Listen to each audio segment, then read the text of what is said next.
ఏకరూపం మహాస్వరూపం సర్వం దేవం ఇవ్వండి. బాబాజీ మీరు గెలవాలని ప్రత్యేకమైన యజ్ఞం చేశారు. ప్రసాదం, ఈ ఆశీర్వాదం. కూర్చోండి.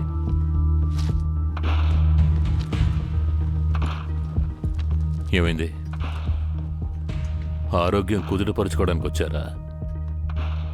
మీ కోపంలో కూడా ఎంత వినయం ఉంది ముఖ్యమంత్రి గారు. బాబాజీ గారి అనుగ్రహం ఎప్పుడు మీతో పాటు ఉంటుంది. కావాలంటే చూడండి, మీరే ఆయనతో మాట్లాడండి. సర్వం దేవం బాబా గారు, ఆగండి, మీరే ఆశీర్వదించండి.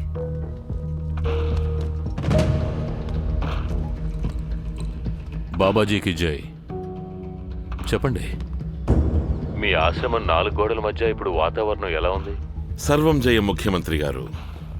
ఎలాగైతే శరీరం ఆత్మని తన 4 గోడల మధ్య బంధించలేదో, అలాగే మాలాంటి యోగుల్ని ఆశ్రమ 4 గోడల మధ్య బంధించడం కుదరదు. సరిగ్గా చెప్పారా? మీ జాతకం మొత్తం బయటికి తీసేశాం. మీ గ్రహాలు, నక్షత్రాలు అన్నీ ఒకే చోటుకొచ్చేసాయి. భలే కలుసుకున్నాయంటే నమ్మండి, అన్నీ ఊచల వెనకాలే. అవన్నీ ఎలాగో అక్కడికి వెళ్ళిపోయాయి. మరి మీరు వెళతారా? ఫండింగ్ ఏమో మాదా, కానీ పబ్లిసిటీ ఏమో హుకుం సింగ్.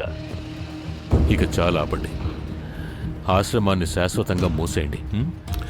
ముఖ్యమంత్రి గారు, నిజానికి మిమ్మల్ని ఇలా ఆగ్రహపరచాలన్నది నా ఉద్దేశం కాదు. అందుకు నేను కూడా చాలా దుఃఖిస్తున్నాను. మీరు విజయం సాధించాలని మేము ఒక గొప్ప సత్సంగ్ ఏర్పాటు చేశాం. మీరు తప్పకుండా రావాలని మేము కోరుకుంటున్నాం. వచ్చి మా గురువు గారి ఆశీర్వాదం తీసుకోండి.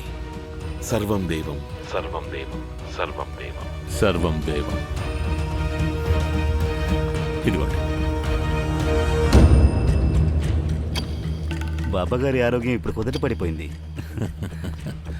సత్సంగం అని జరిగితే అది మీతోనే జరుగుతుంది. సెలవు తీసుకున్నా. సర్వం దేవం సర్వం దేవం సర్వం దేవం.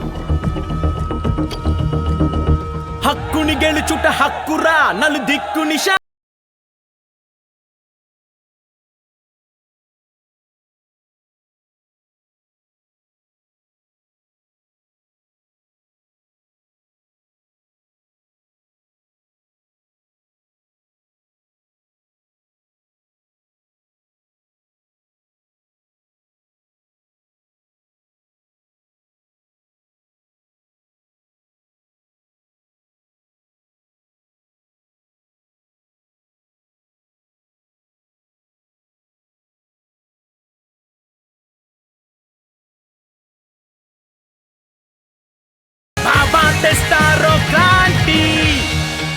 ఎన్నికలు దగ్గర పడుతున్న నేపథ్యంలో బాబాజీ గారి కాన్సర్ట్ జరిగే అవకాశమే లేదని అందరూ అనుకున్నారు. కానీ ఇప్పుడు మీరు చూస్తున్నట్టు ఒకవైపు కాన్సర్ట్ జరుగుతోంది, ఇంకోవైపు పెద్ద ఎత్తున ప్రజలు తరలి వస్తున్నారు. రాజకీయాల్లో ఎవరూ శాశ్వతంగా శత్రువుగాను ఉండరు, మిత్రుడుగాను ఉండరు. 4 గోడల మధ్య బాబాజీ గారికి ఇంకా సీఎం గారి మధ్య ఏం మాటలు జరిగాయో వాళ్లే చెప్పగలరు. ఇప్పుడు ముఖ్యమంత్రి గారి కాన్వాయ్ ఇక్కడికి వచ్చేసింది. కాశీపూర్ నగర బాబాకి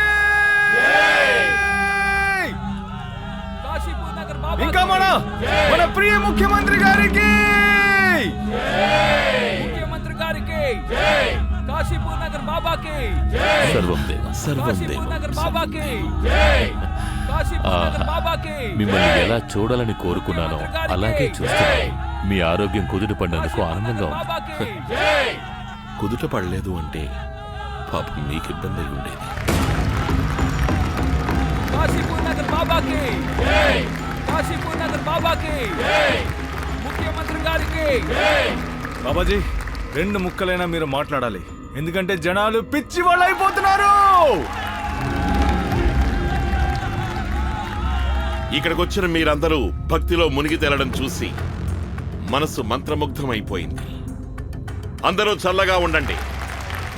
కాశీపూర్ నగర్ బాబాకి, కాశీపూర్ నగర్ బాబాకి, కాశీపూర్ నగర్ బాబాకి. ఎలక్షన్స్ కి ముందు చివరి కాన్సర్ట్ ఇది. ఈ కాన్సర్ట్ లో మిమ్మల్ని ముఖ్యమంత్రి గారిని చూస్తుంటే మీ సపోర్ట్ సుందర్లాల్ గారికే అనిపిస్తోంది. నిస్సందేహంగా. ఎందుకంటే మన ముఖ్యమంత్రి గారు నిరంతరం ప్రజల కోసం కష్టపడి వాళ్ళ కోసమే పాటుపడుతూ ఉంటారు. మన రాష్ట్ర ప్రజలందరూ చాలా తెలివైన వాళ్ళు. వాళ్ళు సరైన నిర్ణయం తీసుకుంటారని మనస్ఫూర్తిగా నమ్ముతున్నాను.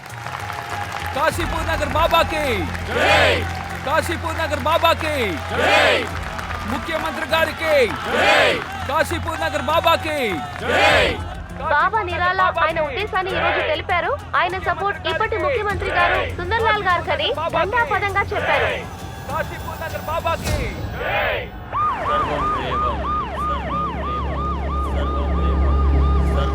చూసావా, బాబా తెస్తారు క్రాంతి. చూసాంలే. ఈ హుకుం సింగ్ కి ఓసారి ఫోన్ చేయి. 7 సార్లు ఫోన్ చేశాడు. ఫోన్ చేయకుండా ఆత్మహత్య చేసుకునేలా ఉన్నాడు.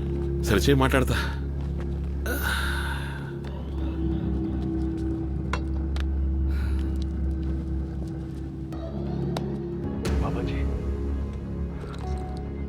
సదా విజయం కలుగుగాక.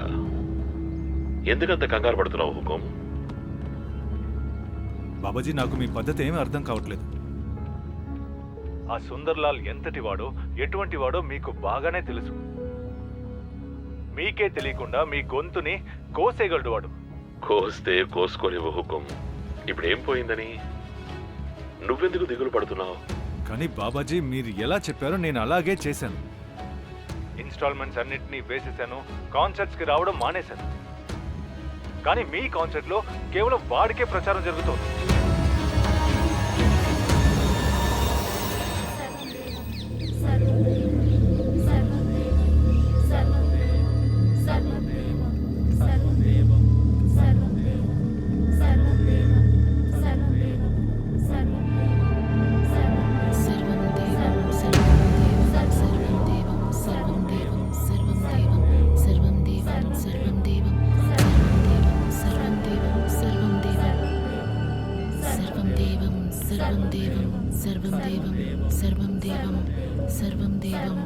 సదా జయం కలుగుగాక.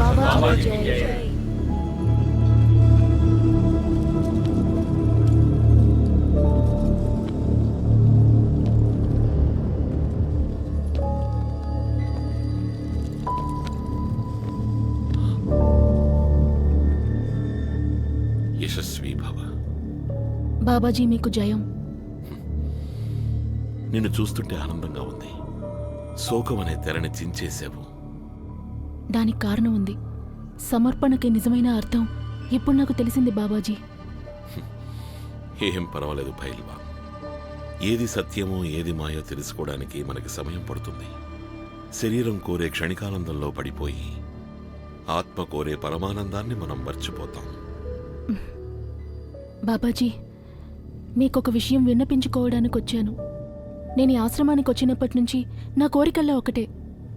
మీరు నాకిచ్చిన గౌరవాన్ని, అవకాశాన్ని సద్వినియోగం చేసుకోవాలని, నేషనల్లో గోల్డ్ సాధించి మీ పాదాల దగ్గర పెట్టాలని. దానికి నేనెంతో ప్రాక్టీస్ చేయాలి బాబాజీ.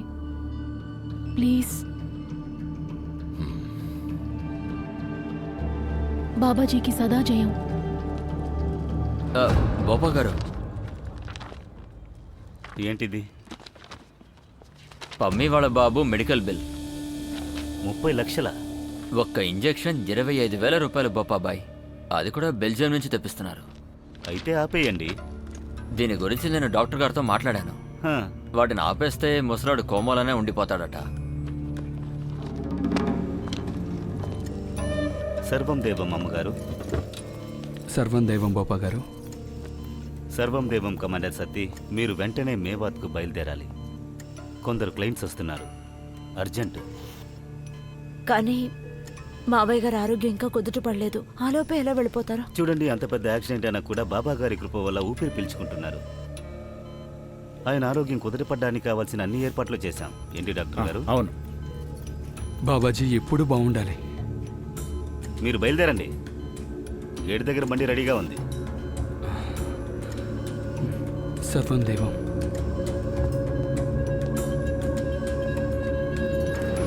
శక్తి బాబు, నన్ను కూడా బృందావనంలో వదిలేవా? ఆ స్వామి కృప మన కుటుంబం అందరి మీద ఉంది. అక్కడికి వెళ్ళి కొంచెం సేవ చేసుకుంటే మీ నాన్న ఆరోగ్యం త్వరగా కోలుకుంటుంది.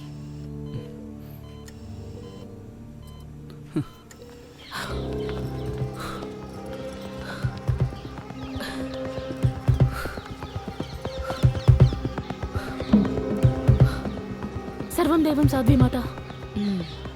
నీ కోరికని బాబా అంగీకరించారు.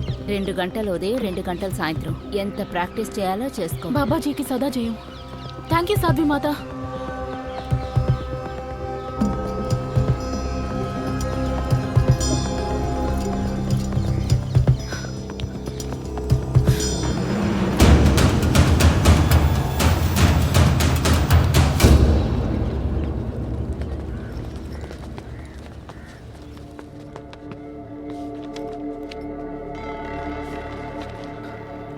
సర్వదేవ అన్న, ఏంటిది? ఎప్పుడు మెయింటెనెన్స్ ఏదో ఒక ప్రాబ్లంగానే ఉంది. ఎంత బిల్ ఎలా వచ్చింది? అది ఇందులో సామాన్ల లిస్టు రాసి ఉందండి. బల్బులు, ఫ్యూజులు, కేబుల్లు ఇంకా వగేరా వగేరా. సామాన్లు తీసుకోమని ఎవరు చెప్పారు? అప్రూవల్ ఎవరిచ్చారు? అది నాకైతే ఏం అర్థం కావట్లేదు. ఇలా ఇవ్వండి, నేను క్లియర్గా రాసుకొస్తాను. నా దగ్గర అన్ని డీటెయిల్స్ ఉన్నాయి. రండి డాక్టర్ గారు. సర్వం దేవం, సర్వం దేవం. కూర్చోండి. అది మీరు ఫోన్ చేసినప్పుడు కరెక్ట్గా నేను ఓపీలో ఉన్నాను.